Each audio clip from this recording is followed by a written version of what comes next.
Assalamualaikum warahmatullahi wabarakatuh. Alhamdulillahirabbil alamin wa bihi nasta'inu ala umurid dunya waddin. Salatu wassalamu ala asyrafil anbiya'i wal mursalin sayyidina wa maulana Muhammadin wa ala alihi wa ashabihi ajma'in, amma ba'du. Pada seluruh jamaah salat subuh rahimakumullah, seperti biasa, mari kita awali pengajian ini dengan basmalah. Bismillahirrahmanirrahim. Qala al-mu'allif rahimahullah ta'ala wa nafa'ana bihi bi'ulumihi fid dharain amin ya rabbal alamin. Al-babu tsani wa tsalatsuna fi fadilatit tawadhu. Bab yang ke-32 fi fadilatit tawadhu, ini tentang keutamaan tawadhu.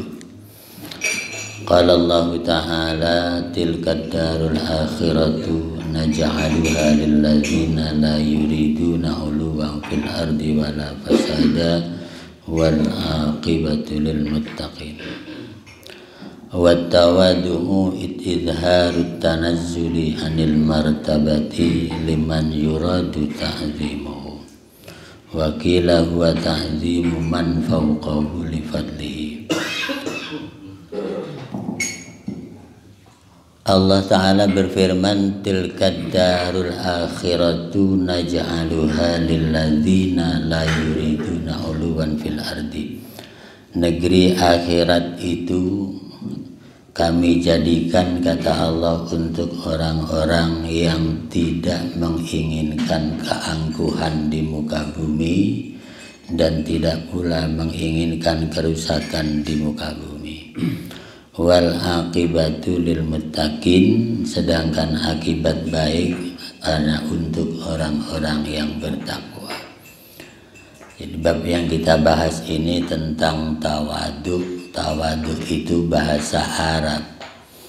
Ya, definisi tawadhu itu di sini disebutkan apa tawadhu itu? Tawadhu adalah izharut tanazzuli anil martabati liman yuradu ta'zimuhu. Ya, menampakkan sikap merendah dari martabat yang sesungguhnya harus diagungkan. Ini definisi pertama. Jadi sebenarnya dia ada di posisi yang patut dan diagungkan, tetapi dia merasa tidak perlu diagungkan. Itu definisi pertama. Kemudian di sini yang kedua, tawadhu adalah mengagungkan atau memuliakan orang yang lebih tinggi lifadlihi, karena kelebihannya. Jadi prinsip hidup itu memang isinya tawadhu dengan segala definisinya. Tapi ada yang mengatakan tawadhu itu al-istislam lil haqqi wa talqul i'tirad anil hukmi minal hakim. Tawadhu adalah menyerah dan menerima terhadap kebenaran, lalu tidak berpaling dari hukum yang sudah diputuskan. Itu juga dianggap tawadhu. Yang jelas banyak definisinya yang semuanya bisa kita jalankan dalam sikap sehari-hari. Jadi menghargai orang yang memang harus dihargai namanya tawadhu. Ya. Kemudian menerima kebenaran dari siapapun kebenaran itu juga tawadhu. Nah, ini masalahnya kan, menghargai orang itu kadang-kadang berat, kadang-kadang ringan gitu doang. Kalau menghargai orang dasarnya sentimen memang berat, ya. Tapi kalau menghargai orang dasarnya tawadhu ya tidak berat. Ya, menghargai orang yang lebih tua itu ringan-ringan aja. Tapi kalau orang yang kita hargai itu orang yang menjengkelkan kita kan susah juga. Ya kan, disuruh gitu tuh. Ya artinya situasional gitu tuh ya. Bisa ringan, bisa berat tawadu itu. Begitu juga menerima kebenaran itu juga bisa ringan, bisa berat itu. Begitu masuk pengadilan diputuskan sama hakim yang benar si A, padahal maunya yang menang si B gitu kan ya. Itu juga berat menerima keputusan yang sebenar-benar itu gitu loh. Ya, banyak protes ini banding segala macam kan ya. Ya karena nggak menerima kebenaran itu.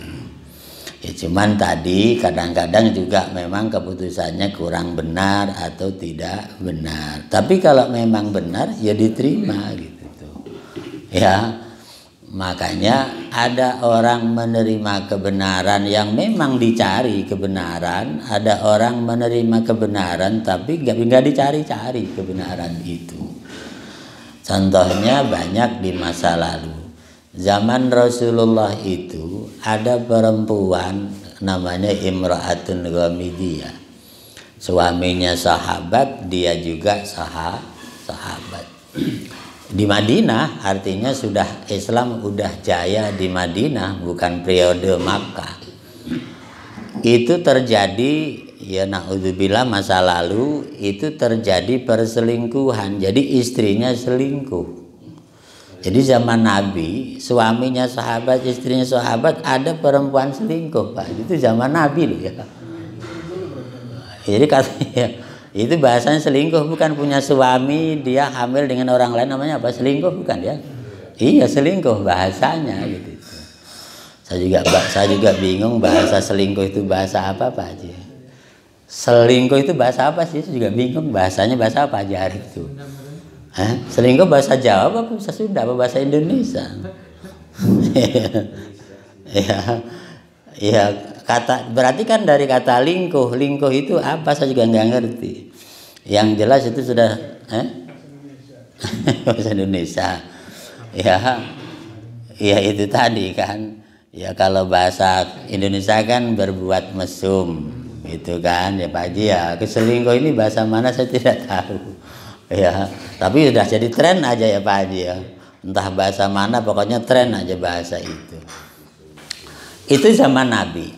Tetapi karena perempuan ini punya sikap tawadu, habis selingkuh dia langsung ngadep Rasul. Itu kan tawadu berarti kan mencari kebenaran. Jadi bukan malu dia, mestinya kan malu ya Pak Haji. Ini enggak, dia saking tawadu tunduk kepada aturan hukum Allah. Langsung dia mencari kebenaran dan keadilan kepada Rasul. Dengan menyebut dia datang ke Rasul bahasanya begini, ya Rasulullah zana itu. Rasul saya telah berbuat selingkuh. Nabi kan tidak mudah orang dengerin berita langsung diterima. Gak kayak orang sekarang ada hoak diterima akhirnya pusing sendiri. Ya itu. Rasul mah enggak, begitu di depan mata dia cerita, ya Rasul saya berbuat zina. Nah kamu bercanda, udahlah sana pulang cerita begitu kayak ke saya kata Nabi. Pulang diusir sama Nabi, mau ngadu diusir sama Nabi. Berarti ucapan saya kurang meyakinkan. Setelah pulang dia balik lagi ketemu Nabi lagi. Datang lagi, Rasul saya berbuat zina. Lah kamu bercanda, udahlah pulang saya nggak mau dengerin. Gitu Rasul ya, nggak percaya saya kata Nabi. Datang lagi sampai 3 kali. Setelah 3 kali dia datang bahasanya lebih tegas lagi, ya Rasul demi Allah demi Quran saya berbuat zina. Yang ketiganya pakai demi Allah dia. Lah di situ baru Nabi mau dengerin. Jadi belum ada sumpah Nabi masih dianggap berita burung gitu tuh ya.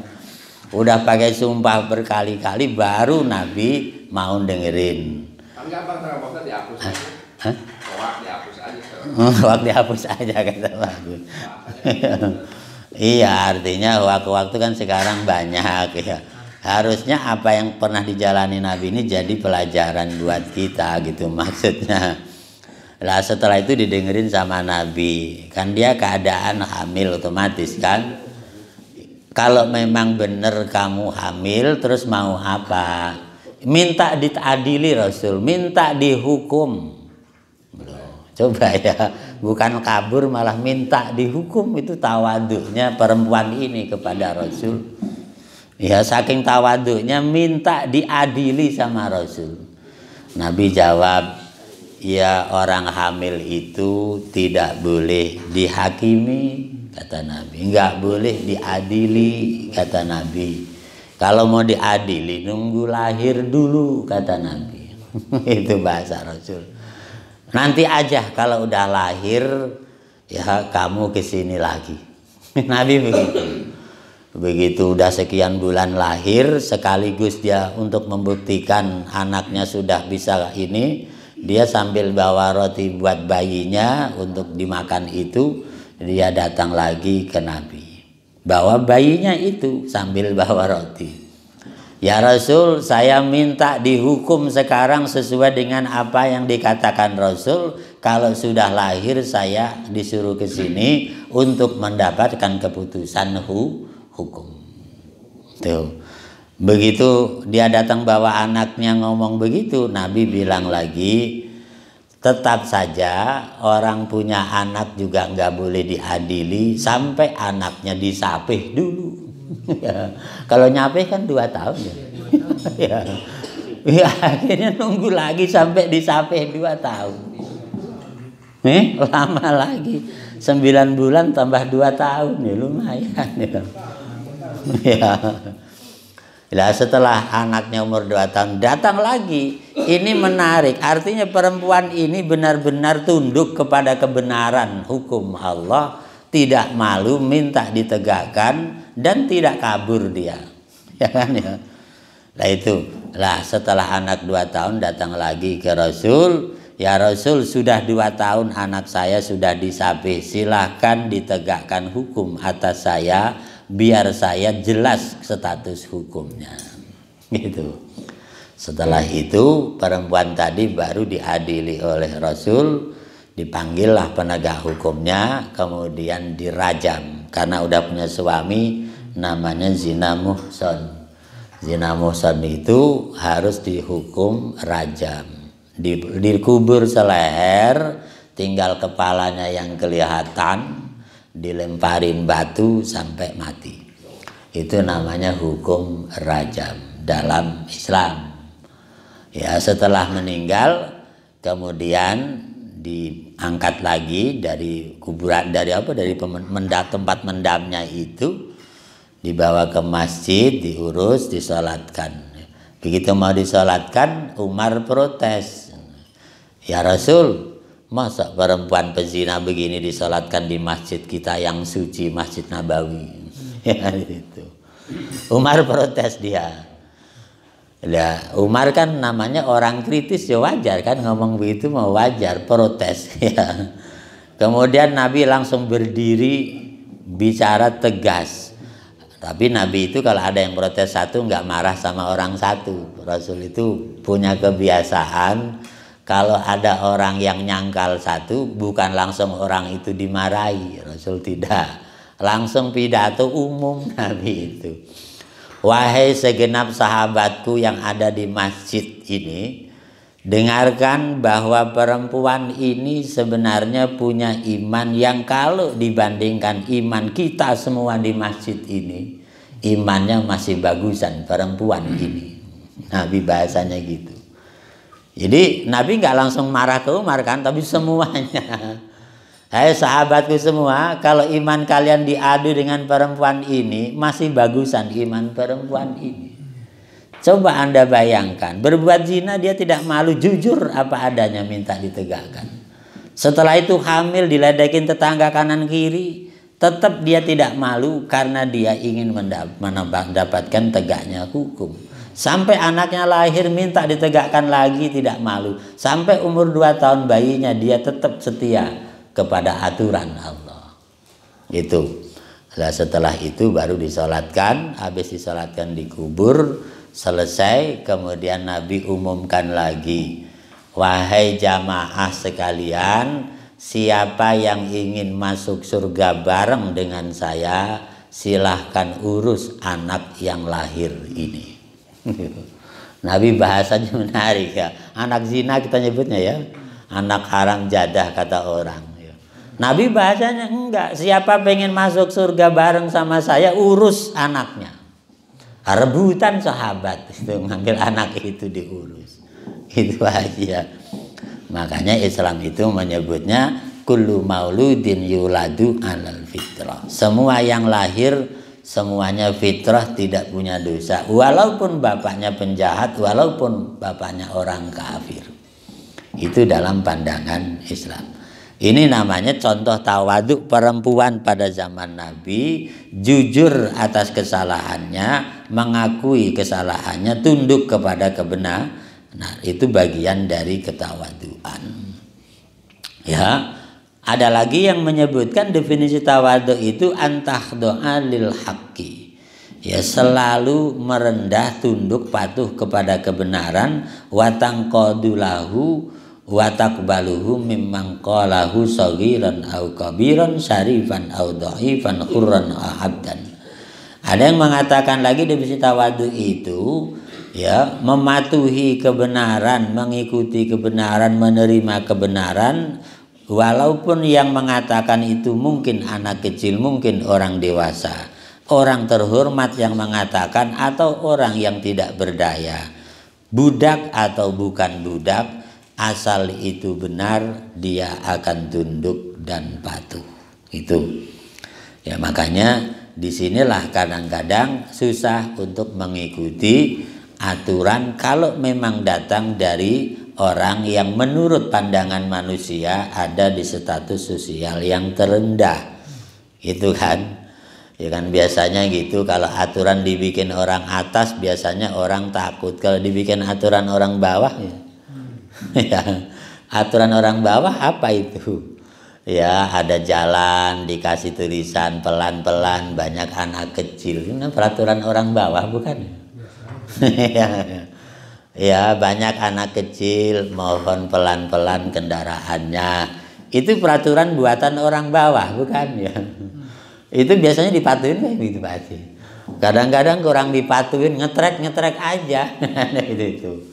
Tapi kalau yang bikin peraturan polisi orang atas tuh baru orang patuh. Nah di sini kalau Islam tidak. Yang penting benar, dari manapun itu datang kebenaran, dia akan tunduk dan patuh. Nah ini, nah cuman kalau kita lihat di dalam hadis Nabi banyak ya. Nabi sendiri mencontohkan tawadhu itu banyak bentuknya. Ya, di antaranya tawadhu itu orang yang mampu tetapi merasa biasa-biasa saja. Itu juga disebut tawadhu. Nabi sendiri contohkan kalau bajunya robek dijahit sendiri. Itu Nabi nyebut tawadhu. Ya kan? Gak nyuruh orang, dijahit sendiri. Begitu sepatunya rusak, disol sendiri. Itu sebagai ketawaduan, walaupun Nabi itu bisa beli berpuluh-puluh kali. Itu kan. Jadi asas manfaat mungkin kita nyebutnya Pak Haji ya. Orang masih bisa disol, kenapa beli baru? Kalau dibalik, kalau bisa beli baru, kenapa disol? Pak Agus milih yang mana? Kalau masih bisa disol, kenapa beli baru? Kalau dibalik, kalau kuat beli baru, kenapa disol? Ya, kalau mau tawadhu, kalau bisa disol, kenapa beli baru? Itu namanya tawadhu. Kalau sombong, kalau kuat beli baru, kenapa disol? Jadi tinggal dibalik bahasanya kan bagus ya. Orang saya banyak uang, ngapain disol kan itu kan Pak Haji ya. Ya itu. Makanya Sayyidina Umar juga menunjukkan ketawaduan. Sampai Sayyidina Umar itu pernah mau jadi imam masjid Jumatan terlambat. Begitu terlambat, habis Jumatan dia minta maaf kepada jamaah, mohon maaf kalau tadi saya jadi khatib terlambat, jadi imam terlambat, karena baju saya setiap saya mau jalan ke masjid pakai jalan robek lagi, saya jahit dulu. Mau jalan lagi, robek lagi, saya jahit dulu. Akhirnya ketinggalan, jadi imamnya terlambat. Karena Sayyidina Umar baju gamisnya tambalannya 73 di dalam sejarah. Loh, Khalifah Umar segitu hebat terkenalnya, bajunya sederhana sampai tambalnya 73 tambalan. Itu bukan berarti Umar tidak kuat beli yang mahal, Pak Haji, ya. Tapi sikap tawaduknya, setiap mau beli baru, rakyat saya masih ada yang bajunya robek, nggak jadi, ya. Jadi punya sensitivitas yang tinggi. Itu Umar. Jadi setiap mau berbuat aja, ingat rakyatnya yang bernasib malang. Jadi nggak jadi lagi Umar. Nah itu Umar orangnya kayak begitu, ya. Makanya Khalifah Umar itu dianggap khalifah yang paling sukses, ya, walaupun cuman 2 tahun kurang lebih jadi khalifah. Ya kan? Nyatanya Umar suksesnya apa? Mampu mendudukkan demokrasi Islam, yaitu setelah mengalahkan Romawi dan Persia yang saat itu dianggap 2 negara superpower. Itu suksesnya Umar.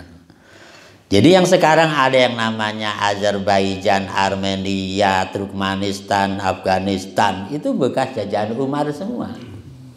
Ya, yang dulunya disebut kerajaan Persia. Itu ya. Sekarang jadi Rusia. Ya. Rusia dan yang lain-lain itu dulu kerajaan Persia, sangat kuat dan tangguh. Ya, kemudian Romawi, ya kan? Romawi kan berarti sampai ke Italia, sampai ke Eropa. Itu semuanya cukup 6 bulan dikalahkan oleh Umar. Nah, sekarang Amerika aja ngalahin Afghanistan berpuluh-puluh tahun nggak menang, katanya paling kuat, ya kan? Ya itu. Menundukkan Syria, ya juga kalah terus, ya. Pada akhirnya tidak menang-menang juga, gitu ya. Ya gitu. Lah Umar mau 6 bulan doang. Ya 3 bulan Persia, 3 bulan Romawi. Yang menarik kalah tanpa pertumpahan darah. Itu. Jadi Umar cuma ngepung doang, dikepung. Kalau Anda raja keluar tunduk sama saya, tidak ada satu senjata pun yang melukai kalian. Gitu doang. Jadi cuma digertak doang, semuanya kalah. Jadi nggak ada yang mati, itu maksudnya, bukan harus habis darah, ya, enggak. Memang perang secara Islam yang bagus gitu. Islam itu bukan pembantai. Kalau orang udah nyerah ya sudah, gitu doang kan. Bahkan ada yang penasaran pengen ngerampas senjatanya. Namanya juga orang beda-beda. Ada pasukan Umar yang ngambil senjata duluan, suruh pulangin. Itu kata Umar. Senjatanya suruh pulangin yang udah dirampas itu. Ya, itulah Sayyidina Umar. Tapi dia mendudukan demokrasi yang sangat bagus. Apa itu? Hai orang Persia yang beragama Majusi, penyembah api, kalian semua setelah tunduk sama Umar tidak disuruh pindah agama. Hai orang Romawi yang beragama Kristen Ortodok, kata Umar, kalian juga tidak dipaksa masuk Islam. Agama adalah hak asasi manusia. Itu kata Umar. Milih agama apapun itu bebas aja, kata Umar. Tetapi kalian karena sudah kalah sama saya, wajib bayar pajak sama saya. Itu Umar, ya. Jadi agama nggak dipaksa, Pak Haji. Yang penting tunduk sama pemerintah Islam, dia bayar pajak mengikuti aturan Islam. Itu doang, itu Umar. Makanya sukses mendudukkan demokrasi. Ya kan, ya. Ini kan kadang-kadang begitu kalah agamanya dipaksa. Ya contohnya Inggris. Ya kan? Inggris itu setelah memenangkan perang menumbangkan Spanyol, Islam waktu itu jaya di Spanyol, Cordova itu kan. Itu Spanyol kalah, muslimnya diusir ke Arab semua sama Inggris. Tinggal Kristen semua di Spanyol. Itu kan jahat kan kalau Inggris. Tapi Umar tidak, itu nggak disuruh pindah agama, apalagi sampai ngusir ganti penduduk, enggak.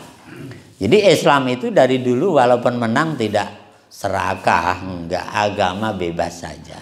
Tapi ketika perang dunia Islam kalah itu kan enggak seperti itu, Islamnya diusir ke Arab semua.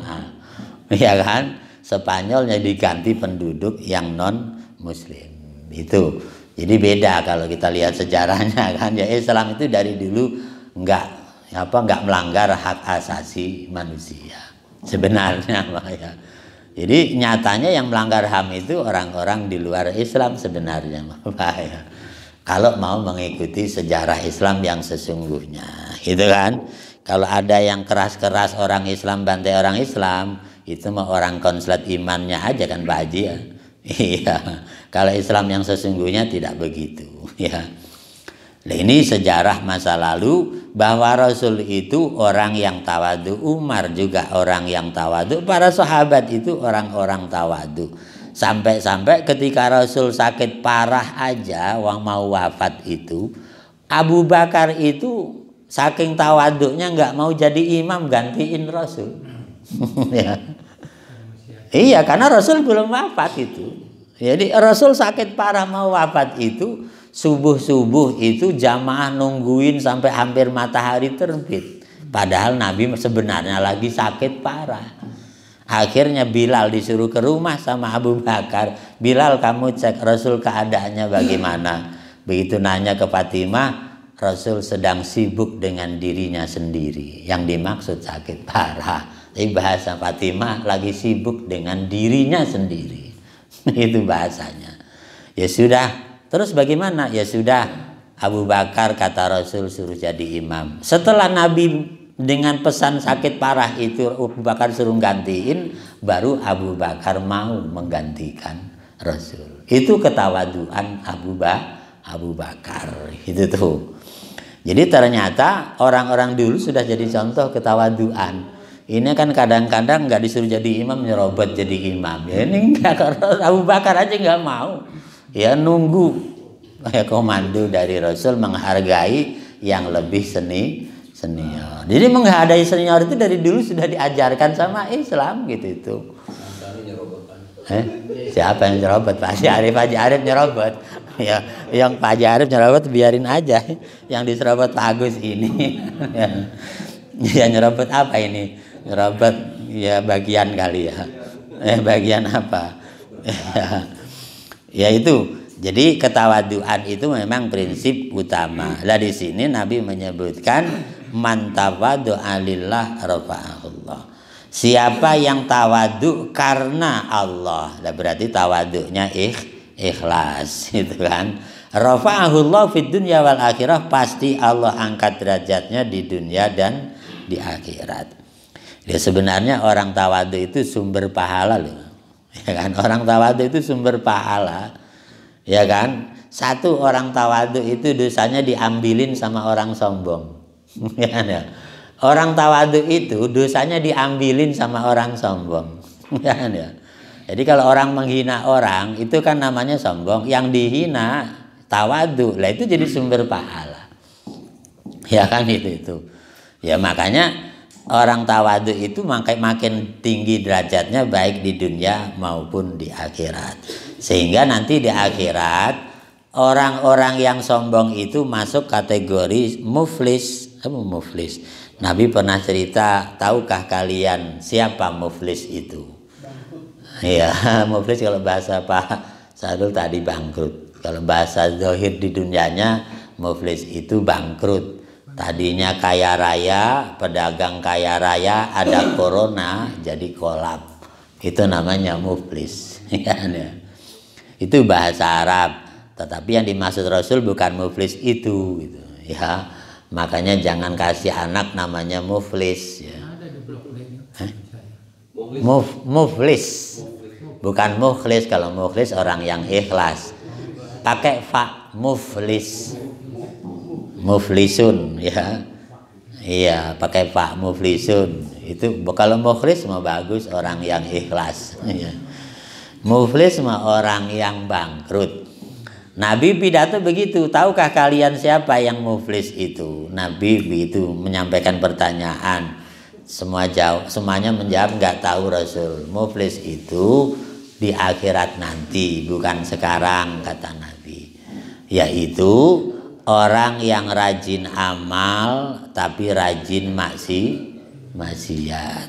Yaitu orang-orang sombong tadi rajin maksiat namanya. Amalnya rajin tapi sombongnya jalan terus. Ya gitu itu.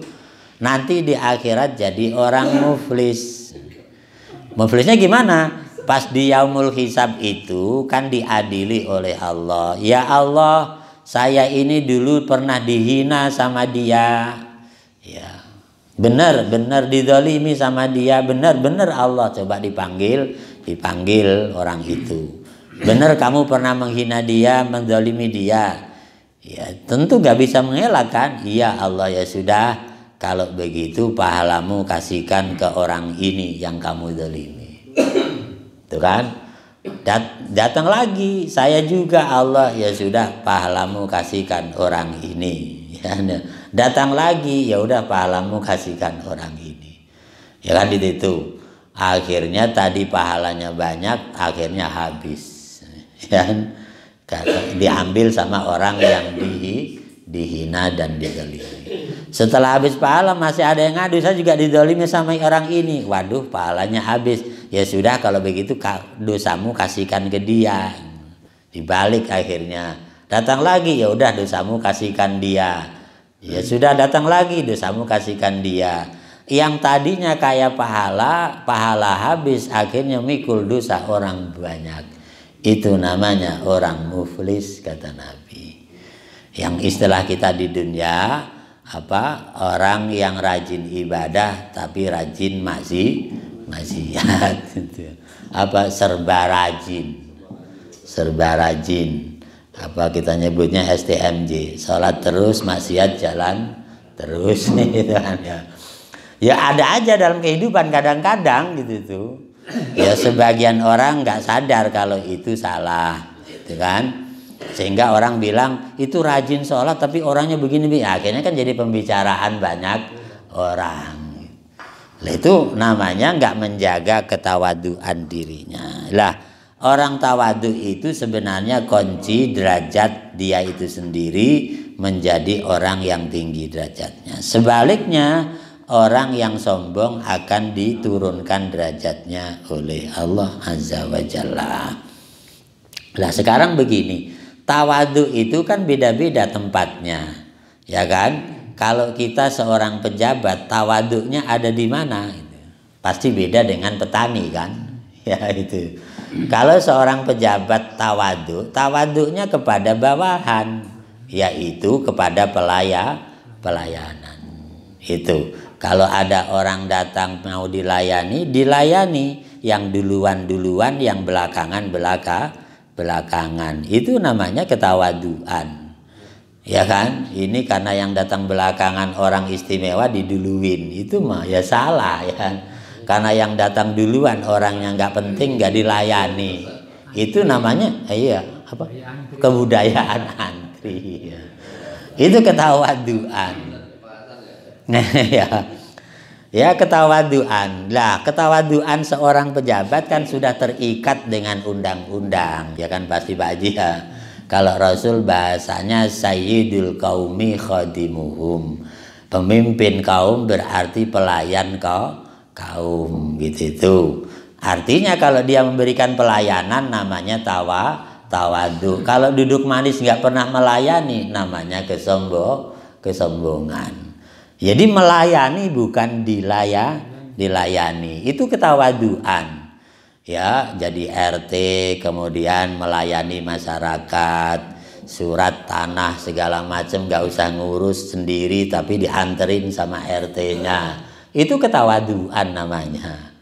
Ya, jadi melayani yang baik itu bagian dari ketawaduan. Begitu juga yang lain, ada mubalek terkenal. Yang undang pertama orang kampung, sendalnya merah sama hijau. Apa namanya? Sendalnya merah sama hijau, lo orang kampung kan? Udah begitu kainnya udah kayak arkodion, itu arkodion ya. Zaman dulu arkodion ya Pak Haji, masih ingat ya? Arkodion. Tahu arkodion kan Pak Haji ya? Haji kan ya? Iya. Datang ke kiai pengen ngundang muludan tanggal 1. Besok lagi datang, yang datang ini rupanya orang kota, mobilnya mewah. Itu kalau orang-orang ya sama dia juga minta tanggal 1. Kalau seorang mubalek ini dia tawadu, tetap saja yang tadi pertama tetap pertama Itu kan nggak digeser, wah ini yang orang kota duluan, enggak. Gitu itu kan, nggak pilah-pilah kan ya Pak Haji. Itu namanya ketawaduan. Kalau enggak berarti mubalek sombong gitu, sama aja. Jadi sombongan itu di mana-mana ada, ketawaduan juga di mana-mana ada. Gitu itu. Begitu juga tawaduknya seorang petani juga beda lagi. Tawaduknya tukang ojek beda lagi. Ya kan? Kalau tawaduknya tukang ojek gimana Pak Haji? Ini yang pertama datang minta diantar ke sana, tapi orangnya nggak punya uang, pas-pasan. Datang lagi yang kedua, tasnya tebel, uangnya banyak.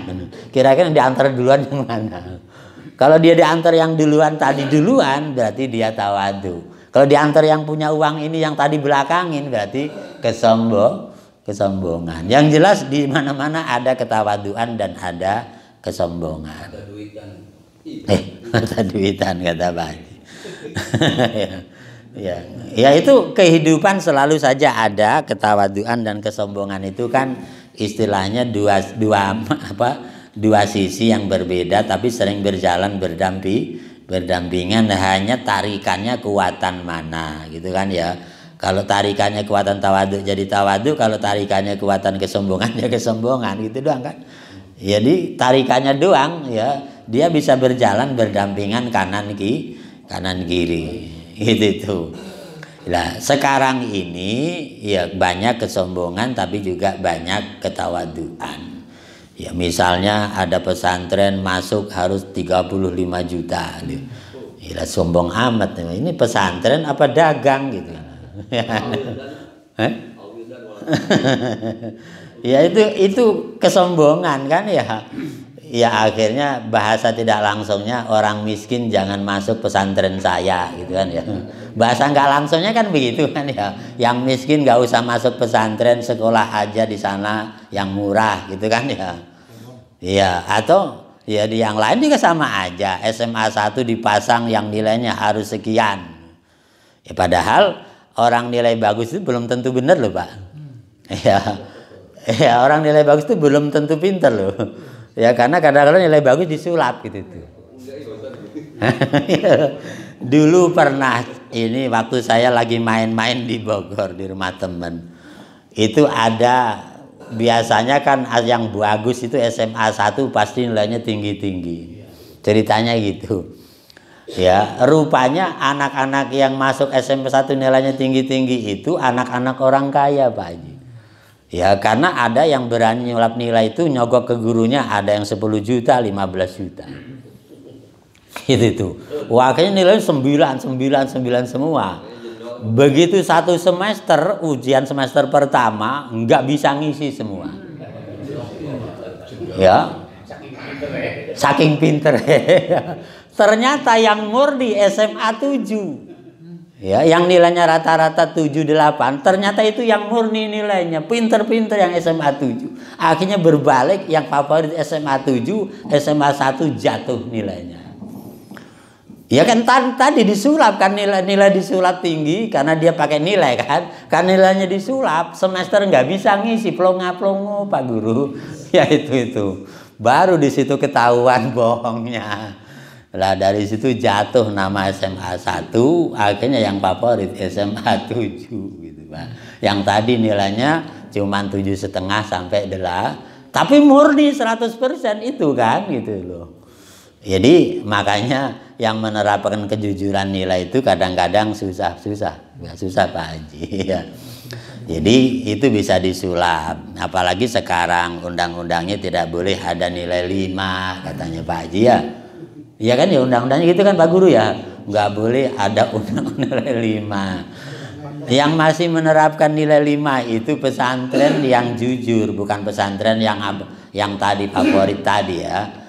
Gurunya nggak berhasil ya Ustaz. Oh gitu. Kalau di pesantren kan nilai bukan nomor 1 bagi pesantren yang memang menerapkan kejujuran. Kalau bagi pesantren itu yang dituju akhlak. Kalau akhlaknya bagus, nilainya dianggap bagus. Itu kalau pesantren. Jadi bukan prestasi intelektual, tapi akhlakul karimah. Nilai baru kedua kalau pesantren yang benar. Ya, tapi nyatanya kalau pesantren yang tadi mahal tetap aja sogok menyogok nilai itu kan ya. Tetap saja gitu itu. Jadi memang begitu. Makanya yang pinter memodel Al-Azhar, yang pinter mah Al-Azhar Jakarta, nggak tahu kalau Al-Azhar sini. Yang saya tahu Al-Azhar Jakarta, jadi Kebayoran itu. Al-Azhar itu pinter licik, tapi pinter licik Pak. Pinter licik kenapa? Pinter tapi licik, pinter licik, apa pinter licik? Pinter minterin. Jadi Al-Azhar Jakarta itu dari dulu nerapinnya pinter dia. Sekolah bayar mahal, tetapi wajib punya guru privat di rumah 3. Jadi pinternya dari guru privat. Gitu. Itu Al-Azhar Jakarta. Jadi wajib punya guru privat di Jakarta itu, privatnya 3. 1 privat bahasa Inggris, 2 privat matematika, 3 privat Al-Quran dan Tajwid. Karena privatnya tambah pintar. Iya, jadi pinternya dari privat itu Al-Azhar Jakarta. Kebawa nama doa. Nggak tahu kalau Al-Azhar Serang saya tidak tahu karena di Serang. Ya, yang saya tahu Al-Azhar Jakarta. Jadi kalau Jakarta Al-Azhar namanya melejit itu bukan karena dari sekolahan, tapi dari guru privat ilmunya. Ya kan? Udah kan jadi mahal ya, udah sekolahan mahal tambah guru privat, 1 guru privat 1 juta kali 3 juta guru privatnya sebulan, tambah di sekolahannya mahal, jadi berapa? Itu Al-Azhar Jakarta. Ya nggak tahu kalau Al-Azhar Serang ya. Kalau Al-Azhar Serang mah yang saya tahu kan hanya beberapa aja, itu kan. Iya, beberapa itu artinya ada teman saya, bapaknya bos orang kaya. Kalau dia nganter anaknya, waduh yang jemput banyak sampai ke gerbang. Tapi begitu yang masuk anak orang biasa nggak ada yang jemput itu ke gerbang. Itu yang saya tahu di Al-Azhar Serang. Ya karena dia orang kaya Pak, sudah terkenal kaya, dermawan gitu itu. Satpam itu dia masuk 200, 300 gitu itu, karena dia orang kaya. Jadi dia kawal sampai ke kelas gitu itu. Tapi yang begitu yang masuk yang lain dibiarin. Gitu. Itu yang saya tahu akhlak. Nggak tahu kalau nilai mah karena saya nggak tahu. Kalau di Jakarta ya begitu Pak Haji ya. Jadi susah ya. Jadi ya memang dulu Hamka pernah ngomong yang punya Al-Azhar itu kan, kalau orang Islam pengen maju harus berkorban. Apakah itu? Itu ya nggak tahu gitu kan. Ya kepahamkannya ngomong gitu yang punya Al-Azharnya itu kan. Kalau orang Islam pengen maju ya harus berkorban. Apakah berkorbannya tadi harus punya guru privat 3? Ya wallah alam gitu itu. Ya karena saya tahunya ada teman di Jakarta itu jadi guru privat anak cepak jaksa yang sekolah di Al-Azhar. Jadi tahu persis gitu, itu bukan sekedar cerita gitu itu. Ya itulah. Ya karena kalau enggak rata-rata cuman pencitraan. Namanya hebat tapi kemampuannya tidak ada, ya kan? Namanya pencitraan ya kan ya. Nyebutnya pencitraan. Nah di sini ketawaduan itu tidak seperti itu, ya. Jadi makanya orang tawadu itu kunci, ya, kunci dari segala-galanya. Kejujuran itu dari ketawaduan sebenarnya, ya. Lah. Anak sekolah juga ada yang sombong Pak, ya sama kan, kesombongan di sekolahan juga ada gitu tuh, ya kan, yang ranking 1 itu biasanya sombong, temennya nanya aja nggak dikasih tahu marah-marah, belajar kamu gitu kan dia gitu kan, ya kalau saya dulu sekolah itu biasa aja, walaupun saya ranking 1 ranking 2 kalau temen nanya dijawab aja asal bukan waktu ujian. Kalau waktu ujian nanti kan dimarahi guru kan. Tapi kalau nanti istirahat dijelasin aja. Ya karena kalau semuanya pintar kan kita juga ikut senang gitu kan ya. Ya orang kadang-kadang pelit gitu. Ya itulah kadang-kadang ada aja kesombongan. Ya kemudian ada lagi kesombongan di sekolah itu rata-rata fisik kalau sekarang. Anak SMA berantem di jalan gitu ya Pak Haji ya. Itu kesombongan fisik ya kan. Itu. Ya cuman beda lah, yang jelas beda. Kalau zaman kita sekolah berantem itu juga biasa ya Pak Haji ya. Tetapi nggak kriminal gitu loh. Kalau anak sekarang kan berantemnya kriminal ya Pak ya. Kalau orang dulu mah enggak, berantem itu biasa. Sekarang juga berantem zaman dulu kayak sama aja. Cuman bedanya anak sekarang itu SMA, STM itu kalau berantem pakai gear ya kan. Pakai golok, pakai samurai, pakai celurit. Itu mau kriminal gitu kan ya. Ya kalau dulu mah enggak pakai apa-apa ya Pak Haji ya. Berantem itu enggak pakai apa-apa gitu. Pakai tangan kosong ya bahaya, itu biasa gitu. Tapi kan nggak luka kan Pak Haji ya, cuman adu fisik, ngadu kekuatan doang gitu loh. Nggak ada yang masuk penjara, orang nggak ada senjata tajam kok, cuman berantem biasa gitu. Ya, iya bela diri namanya gitu itu kan ya. Ya cuman kalau dulu orang berantem itu malu, kalau sekarang nggak malu ya Pak Haji ya. Iya, kalau zaman dulu kalau mau berantem di sekolahan jangan di sekolahan, malu kan gitu bahasanya. Nanti aja jam 12 habis sekolah di pinggir laut. Kalau dulu kan begitu ya. Kalau sekarang mau di jalan jadi orang lewat gak bisa ya Pak Guru ya. Kalau dulu mau malu, nyari tempat yang sepi kalau mau gulet mah gitu kan. Tapi nggak pakai senjata, tetap nggak pakai senjata. Iya kan, tangan kosong gitu. Pengen ada yang misahin di jalan itu. Iya, artinya tidak berani, namanya cengeng. Kalau berantem pakai senjata dulu dibilang cengeng Pak Haji ya. Mendingan gak usah berantem kalau pakai senjata mah. Berarti kalau senjatamu hilang kamu kabur, nggak punya nyali kan gitu itu kan. Gitu itu. Iya kan begitu ya Pak ya. Gitu itu. Kalau zaman dulu malu gitu itu, pengennya kalau gulet itu di pinggir laut, kalau enggak di tengah hutan, nggak ada yang misah siapa yang menang gitu kan. Tapi nggak ada yang mati karena nggak ada senjatanya gitu loh. Iya, kadang ngajaknya di kuburan ya. Tapi tidak boleh pakai senjata, memang nggak mau pakai senjata karena memang zaman dulu itu memang fair kita apa adanya gitu. Karena dia tahu kalau urusannya dengan senjata berarti urusan hukum kan, itu nggak boleh. Gitu ya. Sekarang kan dikit-dikit golok, dikit-dikit celurit gitu kan ya. Ya masa anak SMP bunuh kan berarti kan parah sekali gitu kan ya. Akhlaknya udah hancur, ketawaduannya tidak ada. Kalau dulu kan orang berantem cuma STM ya Pak Haji ya. Iya dulu itu setahu saya yang berantem itu STM, anak SMA itu jarang berantem ya. Apalagi anak aliyah nggak ada yang berantem gitu kan ya. Itu. Ya sekarang mau semuanya. Ya. Sekarang mau semuanya pada berantem kadang-kadang itu naudzubillah. Nantangnya lewat HP sekarang. Jadi HP-nya bukan untuk menambah ilmu, malah untuk berantem. Nah itulah kadang-kadang terjadi seperti memang zaman sudah berubah lah. Yang jelas zaman sudah berubah. Manusia gemar bunuh-membunuh. Yang kata Nabi al-haraj al-haraj. Ada sahabat nanya, apa haraj itu Rasul? Al-qatla al-qatla. Gemar membunuh, gemar membunuh. Artinya zamannya sudah akhir, manusia gemar membunuh. Bukan membunuh itu tabu, malah dianggap hobi. Lah jadi repot nantinya. Ya kan? Wah, akhirnya dibikin polisi ditambah lagi, tetap aja nggak ketanganan ya. Iya kan? Lah iya kan, sekarang katanya jumlah polisi dengan rakyat itu kan 1 banding berapa Ji?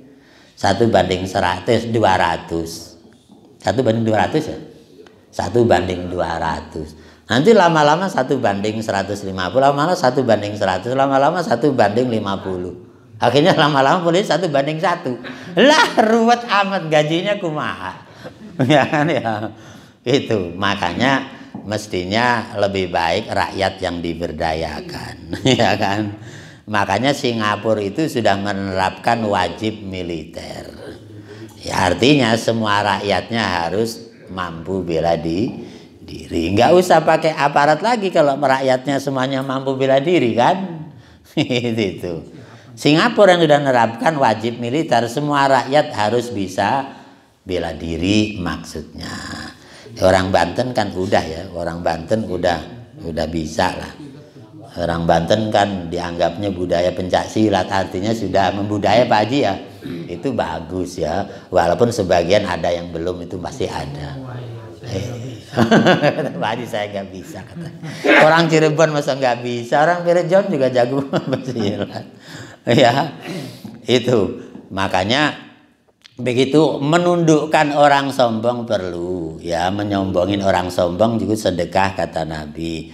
Tapi tawaduk kepada orang tawaduk juga sedekah itu kan ya. Pilihannya kan diantara dua, orang sombong disombongi, orang tawaduk ditawadui gitu doang kan. Itu ya kan ya. Ya cuman tadi kalau orang sudah nggak bisa diajak kompromi, ditawadui, nggak bisa disombongi, nggak bisa, pasrahkan kepada yang maha kuasa gitu kan ya.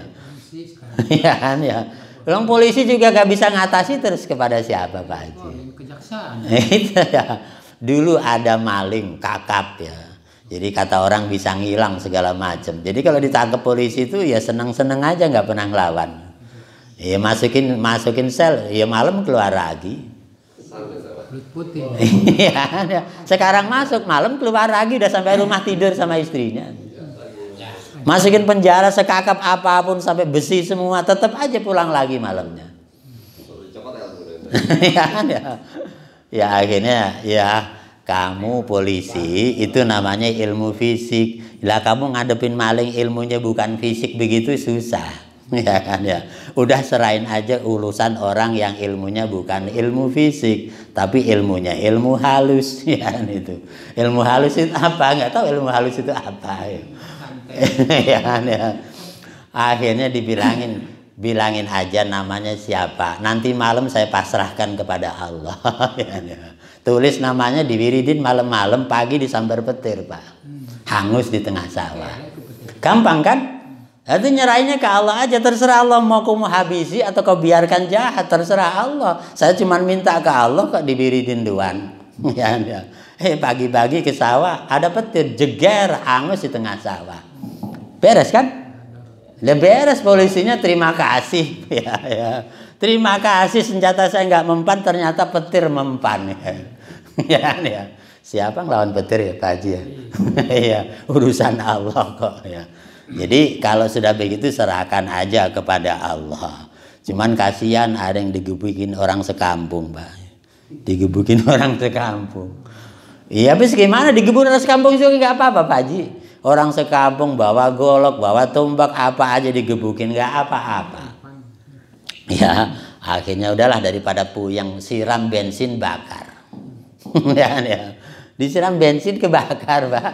Akhirnya mayatnya kayak kodok, tuh kodok, lungker begini. Ini digebukin kan begini Pak, disiram bensin, digebun begini ini nggak apa-apa Pak, siram bensin dibakar. Jadi di bawah kantor polisi itu sudah kayak kodok melungker begini, gue segesang. Akhirnya orang sekampung dipenjara semua Pak Haji. Orang sekelurahan dipenjara semua. Ya nggak muat akhirnya penjaranya. Orang sekampung gitu masih penjara nggak muat gitu. Ya karena digebukan orang sekelurahan masalahnya. Ya ceritanya itu nyolong kerbonya bibinya sendiri gitu. Diteriakin maling.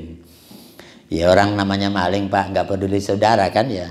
Ya bibinya lagi kundangan, ada kerbo gede itu dituntun, dicolong sama dia. Ya itu Pak. Itu ya sejarah, orang jahat pasti ada habisnya.